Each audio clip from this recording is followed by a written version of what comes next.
ఆటోడి కూర చేసుకున్నా అండి. మూకుడు పెట్టి ఆయిల్ వేసుకుంటున్నాను. ఈ కూరకు కొంచెం ఆయిల్ ఎక్కువగా పడుతుందండి.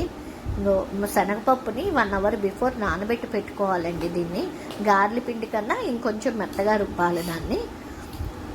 ఆయిల్ వేడెక్కిపోయింది, ఆవాలు వేసుకుంటున్నానండి. అలాగే ఇందులో వెల్లుల్లిపాయలు ఎక్కువ పడతాయండి. వెల్లుల్లిపాయలు వేసుకుందాం. వెల్లుల్లిపాయలు వేసిన తర్వాత జీలకర్ర వేసుకుందామండి. ఇంగు వేసుకుంటున్నానండి.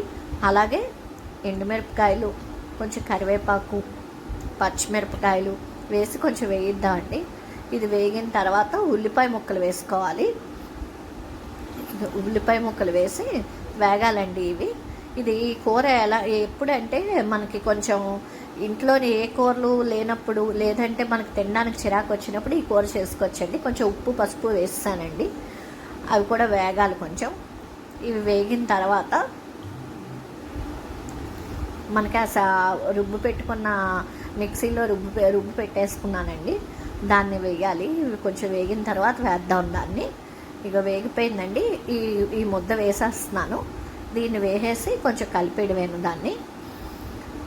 మనకేంటంటే ఇంట్లోని కొంచెం వెజిటేబుల్స్ ఎప్పుడైనా ఇవే కూరలు తినాలా అని చికాకు వచ్చినప్పుడు, అలాంటప్పుడు ఇలాంటివి కొత్తగా ట్రై చేయాలంటే ఇది చేయొచ్చు.